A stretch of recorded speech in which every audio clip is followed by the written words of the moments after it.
Após a capitulação da Alemanha de Hitler, a Europa não conheceu a guerra. Ano após ano se passava, nasciam novas gerações de pessoas para as quais a paz não era apenas uma conquista da civilização, mas uma parte inseparável de suas vidas. E a guerra para eles se tornava algo incompreensível e distante que havia ficado para sempre no passado. Claro, houve a Guerra Fria e sempre existiu a ameaça de ataques nucleares mútuos entre os Estados Unidos e a URSS. Mas, no geral, era uma guerra potencial. E guerra potencial e guerra real são, como se diz, duas coisas bem diferentes. E então, em 1991 chegou ao fim a época de uma paz incrivelmente longa na Europa. Com estrondo desmoronou-se a outrora poderosa URSS e a Iugoslávia também começou a se desfazer. Assim, no flanco leste da Europa, surgiram não apenas zonas de instabilidade, mas verdadeiras zonas de conflitos armados. Eslovénia e Croácia, que se separaram da Iugoslávia, foram as primeiras a experimentar os horrores da guerra, mas isso foi só o começo. Hoje vamos analisar a mais sangrenta das guerras iugoslavas, a Guerra da Bósnia. Por que ela aconteceu? Quais eram os objetivos dos seus participantes? Por que as ações militares foram acompanhadas de um genocídio sem precedentes?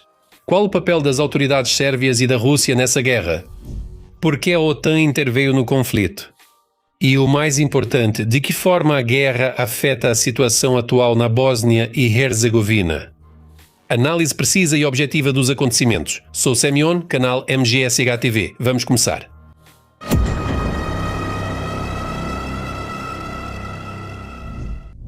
Por que a Bósnia e Herzegovina se tornou a região mais problemática? Ainda durante a existência da Iugoslávia, a Bósnia e Herzegovina era a república mais pobre. A grande maioria da população do país trabalhava na agricultura. A infraestrutura, exceto em Sarajevo, era pouco desenvolvida. No entanto, o principal problema não era o atraso econômico, mas sim a composição nacional extremamente complexa da Bósnia e Herzegovina. Quase metade da população era formada por muçulmanos bósnios, ou, como eles mesmos se autodenominavam, bosníacos. Mais de 30% eram sérvios, cerca de 17% eram croatas, o restante eram filhos de casamentos mistos. Aliás, esse é um fator bastante importante. Agora, imagine a seguinte situação. Seu pai é sérvio e sua mãe é bósnia. De que lado você ficaria em caso de guerra? Uma escolha extremamente trágica, não é mesmo? E se seu irmão apoiasse o lado oposto? Então a Guerra da Bósnia foi uma guerra fratricida, e isso não é apenas uma bela metáfora ou um clichê de propaganda. Além disso, o fator religioso agravava ainda mais a situação, como já mencionei antes. Os bosníacos eram muçulmanos, os croatas católicos e os sérvios ortodoxos. Essa mistura confessional era uma combinação potencialmente explosiva, que podia pegar fogo com a menor faísca. Um exemplo clássico é a Palestina, que é considerada terra santa por cristãos, muçulmanos e judeus. E conviver juntos é uma tarefa extremamente difícil, exigindo dos habitantes locais o máximo de cautela e tolerância. E novamente, tanto os bosníacos quanto os sérvios e os croatas viviam muito próximos uns dos outros em uma área pequena. Suas aldeias muitas vezes ficavam a poucos quilómetros umas das outras, e nas grandes cidades representantes de diferentes comunidades viviam lado a lado.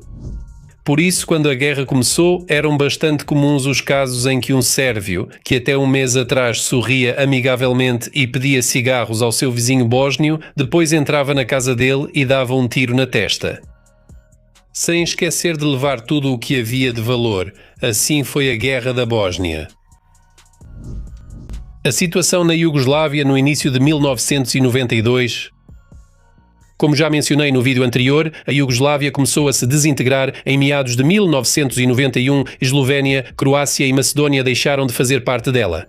Além disso, nos dois primeiros casos, essa saída foi acompanhada por guerras. O poder central, que estava em Belgrado, era representado pelo presidente Slobodan Milošević. Ele era de etnia sérvia, assim como a maioria da liderança da Iugoslávia. E por isso não é surpreendente que ele buscasse a todo custo impedir que as repúblicas federadas conquistassem a independência, inclusive por meio de uma guerra agressiva. Pensamento imperial típico: subjugar todas as nações e reprimir qualquer tentativa de independência. Exatamente como fez o Império Russo e a URSS em seu tempo. Só que no caso da Iugoslávia, o papel da nação dominante não era dos russos, mas sim dos sérvios. E o papel dos povos subjugados cabia aos croatas, bósnios, montenegrinos, macedónios, eslovenos, albaneses e outros. Aliás, essa abordagem imperial, assim como a religião comum e vários aspectos culturais, tornavam os sérvios e os russos extremamente parecidos entre si. Esse fator também vai se manifestar. No início de 1992 ainda restavam 3 repúblicas na Iugoslávia: Sérvia, Montenegro, além da Bósnia e Herzegovina. Graças à astúcia e à habilidade política, Milošević conseguiu impedir que Montenegro saísse. No entanto, para isso, ele teve que compartilhar o poder e as atribuições com as elites locais. E, provavelmente, também com os lucros. Como dizem, qualquer ideia morre sem interesse econômico. Mas, de qualquer forma, o controle sobre Montenegro permitia aos governantes sérvios ter acesso ao mar e manter pelo menos uma pequena frota militar. E a Bósnia e Herzegovina, apesar das ameaças e intrigas de Belgrado, seguiu o caminho da conquista da verdadeira soberania. Em 29 de fevereiro realizou-se um referendo nacional, cujos resultados levaram à proclamação da Independente República da Bósnia e Herzegovina em 6 de abril de 1992. Mas Milošević não deu uma vida tranquila ao jovem Estado e usou os sérvios que viviam na Bósnia para desestabilizar a situação. Ou seja, ele executou mais um daqueles roteiros, semelhante à Primavera Russa de 2014, só que na versão sérvia. Ao mesmo tempo, os croatas que vivem justamente na fronteira com sua pátria histórica também se levantaram. Nenhum dos lados queria chegar a um acordo de paz ou fazer concessões. E a guerra começou. Uma guerra de uma brutalidade nunca vista desde a Segunda Guerra Mundial até a guerra na Ucrânia. Quem lutou contra quem e porquê? Na Guerra da Bósnia é extremamente difícil entender o que aconteceu, até mesmo para um especialista na região. Havia nuances demais e não eram apenas 2 lados em conflito, mas 3. Além disso, havia uma porção de atores externos, cada um com seus próprios interesses. Nosso esquema será o mais simplificado possível e, por isso, acessível para o entendimento do espectador médio. A Guerra da Bósnia é chamada ao mesmo tempo de guerra civil e de guerra interétnica. Um dos lados do conflito eram as autoridades oficiais da Bósnia e Herzegovina, compostas principalmente por bósnios muçulmanos. Eles controlavam Sarajevo e outras grandes cidades. Faz sentido que buscassem restaurar a integridade territorial do Estado. A eliminação dos quase-estados separatistas, e não era apenas um, mas 2. O outro lado do conflito era a autoproclamada República Sérvia, com a capital na cidade de Banja Luka. Milošević criou na Croácia o mesmo tipo de Estado não reconhecido, chamado Krajina Sérvia. Aliás, falamos sobre isso no vídeo anterior. Essa República Sérvia era uma típica marionete de Belgrado. O objetivo de suas autoridades era sair da Bósnia e Herzegovina e, posteriormente, retornar à Iugoslávia. É exatamente a mesma coisa que a RPD e a RPL, só que em vez de Moscou russa, é a Sérvia, Belgrado sérvio. Até a bandeira dessa República Sérvia é simplesmente a bandeira russa de cabeça para baixo. Simbólico, não é? E o terceiro lado foi mais um Estado não reconhecido, a República Croata de Herceg-Bósnia. E embora os croatas fossem o terceiro maior grupo étnico do país, eles também tinham seus próprios interesses. E assim que o conflito entre sérvios e bósnios se intensificou e o poder central enfraqueceu, os croatas locais também decidiram se separar da Bósnia e Herzegovina e se juntar à Croácia. E claro, pegaram em armas. E algumas palavras sobre a intervenção estrangeira. Do lado das autoridades bósnias, lutaram voluntários de muitos países muçulmanos.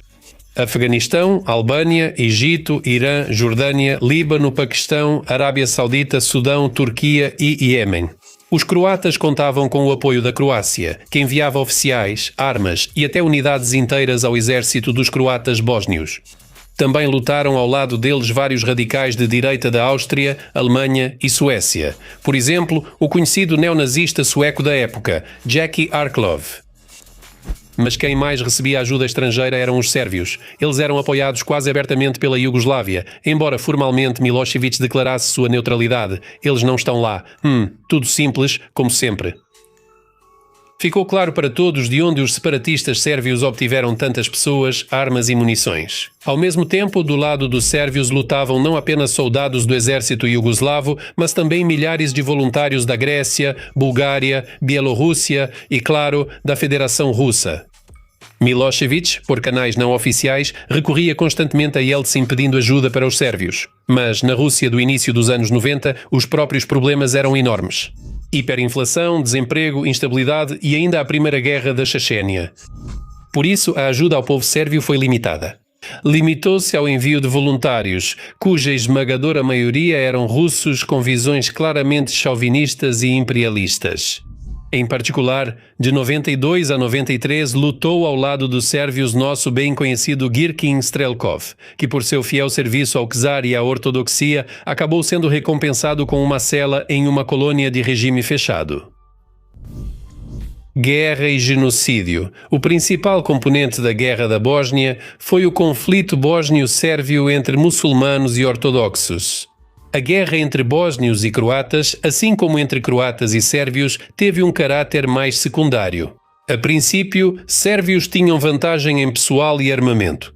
Praticamente imediatamente após a proclamação da independência da Bósnia e Herzegovina, eles cercaram a capital, Sarajevo. Não conseguindo tomá-la de assalto, eles impuseram um bloqueio e mantiveram até o fim da guerra. Como a cidade ficava em um vale, os sérvios das colinas próximas começaram a bombardeá-la deliberadamente com morteiros e obuses. E esse é o mesmo Sarajevo que 8 anos antes sediou os Jogos Olímpicos de Inverno. A cidade que em 84 recebia delegações internacionais de atletas do mundo todo, de 92 a 95 se transformou em um dos lugares mais perigosos da Terra. Não sei quanto a vocês, caros telespectadores, mas eu certamente me lembro de Donetsk, que recebeu a Euro 2012 em altíssimo nível e 2 anos depois se tornou uma cidade na linha de frente. E o que dizer do aeroporto de Donetsk? É impossível lembrar sem lágrimas. A Guerra da Bósnia foi marcada por caos constante, sem uma linha de frente tradicional. O combate era feito principalmente por bombardeios desordenados em cidades e vilarejos. Limpezas étnicas e genocídio da população civil, praticados por todos os lados do conflito sem exceção. Sim, infelizmente essa era a dura realidade da vida. Tanto bósnios quanto sérvios e croatas cometeram crimes horríveis, tanto contra civis quanto contra prisioneiros de guerra. Campos de concentração, torturas em massa, execuções e estupros viraram parte do cotidiano. Por exemplo, os sérvios nos territórios ocupados montavam campos de estupro para onde levavam à força mulheres e meninas muçulmanas locais. O ato mais famoso e chocante de genocídio foi o massacre de Srebrenica. As tropas sérvias, sob o comando do general Ratko Mladic, tomaram essa pequena cidade mineradora e, em poucos dias, mataram cerca de 8.000 muçulmanos locais, incluindo mulheres e crianças. Essa limpeza étnica é considerada o maior massacre na Europa desde a Segunda Guerra Mundial, até o massacre em Bucha. Não é à toa que os jornalistas chamaram o crime dos russos na Ucrânia de uma segunda Srebrenica. A OTAN ataca. Desde o início, os países ocidentais tentaram não se envolver nas guerras iugoslavas, mantendo a neutralidade. O Conselho de Segurança da ONU chegou a adotar a Resolução número 713, que impôs um embargo ao fornecimento de armas para todas as entidades estatais no território da antiga Iugoslávia. No entanto, quanto mais o conflito se aprofundava, especialmente com os atos de genocídio, mais difícil era permanecer à parte. Ainda mais porque, quase todo mês, dezenas e depois centenas de milhares de refugiados de todas as nacionalidades chegavam aos países europeus. Em 3 anos de guerra na Bósnia, pelo menos 2 milhões de refugiados se estabeleceram na Europa e esse horror não parava de acontecer. Era preciso fazer algo em relação à guerra prolongada e sangrenta. Desde 1992, tropas de paz da ONU, conhecidas como capacetes azuis, atuavam no território da Bósnia e Herzegovina. Inicialmente, eles foram chamados para proteger o aeroporto internacional de Sarajevo. Posteriormente, o mandato da missão foi ampliado para proteger todas as operações humanitárias. No entanto, sua eficácia foi extremamente baixa, como demonstra, por exemplo, o massacre de Srebrenica. Essa localidade fazia parte de uma das zonas de segurança sob controle dos soldados da paz da ONU, mas eles não fizeram nada para impedir as execuções em massa. Muitos até testemunharam as execuções de civis, mas devido ao seu pequeno número preferiram não agir. Em 1994 surgiu a possibilidade de uma resolução pacífica para a Guerra da Bósnia. Devido à falta de perspectivas, o conflito croata-bósnio chegou ao fim. Os lados em conflito assinaram o Acordo de Washington, segundo o qual o Estado não reconhecido República Croata de Herceg-Bósnia deixava de existir. Formou-se a Federação Muçulmano-Croata, que uniu suas forças contra a República Srpska. Pela primeira vez desde o início da guerra, os sérvios perderam a iniciativa e passaram à defesa. Porém, as tentativas dos países ocidentais, especialmente dos Estados Unidos, de levar os sérvios rebeldes às negociações fracassaram. A teimosia imprudente de Milošević e a falta de visão da liderança da Iugoslávia anularam todos os esforços diplomáticos. Ficou claro que sem uma intervenção militar direta, a guerra continuaria por mais de um ano, e não se sabe quantas outras Srebrenicas ainda haveria. A gota d'água que esgotou a paciência do mundo civilizado não foi nem mesmo um massacre horrível em Srebrenica, mas sim o ataque cínico dos sérvios com morteiros ao mercado Markali, bem no centro de Sarajevo. Novas vítimas entre a população civil abalaram novamente a opinião pública mundial e a OTAN foi forçada a intervir. Em resposta à recusa dos sérvios em retirar o armamento pesado de Sarajevo, em 30 de agosto de 1995 começou a Operação Força Deliberada. A aviação americana, britânica, francesa, alemã, espanhola, italiana, holandesa e turca realizou uma série de ataques contra alvos militares sérvios, desorganizando de fato suas unidades. Os sérvios estavam acostumados a lutar contra milícias bósnias e croatas mal armadas, mas não conseguiam resistir aos bombardeios massivos das forças aéreas aliadas. Por isso, em 14 de setembro pediram a paz. Portanto, foi justamente a intervenção da OTAN, por mais que depois tenha sido criticada pela Rússia, que pôs fim ao derramamento de sangue sem sentido. Mais tarde, operações desse tipo seriam chamadas por especialistas de imposição da paz. E com razão, muito frequentemente, para se obter a paz, é preciso impô-la pela força. Infelizmente, sob esse conceito, mais tarde a Rússia vai promover suas próprias ideias que, na verdade, não têm nada a ver com a paz. Os acordos de Dayton e suas consequências. A Guerra da Bósnia terminou oficialmente em 14 de dezembro de 1995 com a assinatura dos chamados Acordos de Dayton. Com a mediação dos Estados Unidos, os líderes da Iugoslávia, da Bósnia e Herzegovina e da Croácia assinaram o acordo. A essência principal desse acordo era criar um modelo de organização estatal da Bósnia e Herzegovina que atendesse ao máximo os interesses dos três grupos étnicos, bósnios, sérvios e croatas. E para evitar uma nova guerra no futuro, tropas de paz da OTAN, com um efetivo de 60 mil soldados, foram permanentemente destacadas para o território. Principalmente americanos, britânicos, italianos, holandeses e alemães. O objetivo deles é manter a ordem e prevenir confrontos armados de base interétnica ou interreligiosa.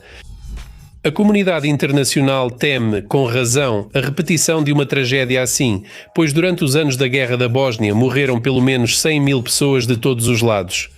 E alguns pesquisadores elevam esse número para 150 mil ou até mesmo 200 mil. Até a invasão em grande escala da Rússia na Ucrânia, esse conflito era visto como o mais sangrento da Europa desde a Segunda Guerra Mundial. Pelo menos 40 mil mortos são civis e o número de mulheres vítimas de estupro é estimado entre 20 mil e 50 mil. A maioria delas são muçulmanas bósnias. Crimes de guerra em uma escala sem precedentes, crimes contra a humanidade e atos flagrantes de genocídio levaram a ONU a criar o Tribunal Internacional para a ex-Iugoslávia. Uma organização judicial desse tipo não existia desde o Tribunal de Nuremberg. É exatamente um tribunal desse tipo que a Ucrânia exige agora para investigar e punir os militares russos que cometeram atrocidades durante a agressão. Independente, aberto com status internacional, envolvendo juízes imparciais e o maior número possível de testemunhas e acusados. Afinal, na sua época, o Tribunal Internacional para a Iugoslávia estabeleceu um alto padrão para a justiça europeia e demonstrou a inviolabilidade do direito internacional. Por ele passaram 171 pessoas entre autoridades militares e civis de alto escalão, das quais a esmagadora maioria foi considerada culpada. Em particular, foram condenados à prisão perpétua o organizador do massacre de Srebrenica, o general Ratko Mladic, e o presidente da República Sérvia, Radovan Karadzic. No que diz respeito à estrutura estatal da Bósnia e Herzegovina, ela é uma das mais complexas e confusas de todo o mundo. Vou tentar explicar da forma mais simples possível. Pelos termos dos acordos de Dayton, a Bósnia e Herzegovina se transformou em uma federação de duas entidades com direitos iguais e aproximadamente do mesmo tamanho territorial. O primeiro é chamado de Federação, onde vivem predominantemente bósnios e croatas. O segundo é a República Sérvia, aquela que anteriormente não era reconhecida. No país não há presidente, e o papel de chefe de Estado coletivo é desempenhado pela presidência. Ela é composta por 3 membros, eleitos simultaneamente por 4 anos. Um bósnio e um croata da Federação da Bósnia e Herzegovina e um sérvio da República Sérvia. As decisões da presidência são tomadas por maioria de votos. No entanto, cada um de seus membros tem direito de veto, após o qual deve, no prazo de 3 dias, encaminhar sua opinião sobre a questão controversa para o Parlamento da República, que representa e obter ali o apoio de 2/3 dos deputados. Por isso, na prática, ao tomar as decisões estatais mais importantes, acaba acontecendo uma verdadeira confusão, como na fábula do caranguejo, do cisne e do lúcio, e tudo continua parado no mesmo lugar.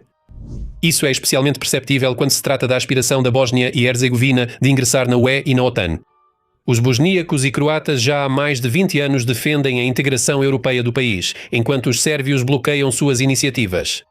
Isso se deve principalmente à influência de Belgrado e Moscou. Mas mesmo nessas condições, em 2022 à Bósnia e Herzegovina foi concedido o status de candidata à União Europeia. E, ao mesmo tempo, cada vez mais se ouvem vozes dizendo que os acordos de Dayton já cumpriram seu papel e que a estrutura do Estado precisa ser reformada. Mas, mesmo assim, o medo de um novo conflito ainda pesa tanto sobre os bósnios quanto sobre os sérvios e os croatas. Feridas abertas de uma guerra ainda não esquecida. Uma guerra na qual todos saíram perdendo. Bem, a segunda parte da série de vídeos sobre a Iugoslávia chegou ao fim. Inscreva-se no canal. No próximo e último vídeo vamos falar sobre Kosovo. Até mais, pessoal!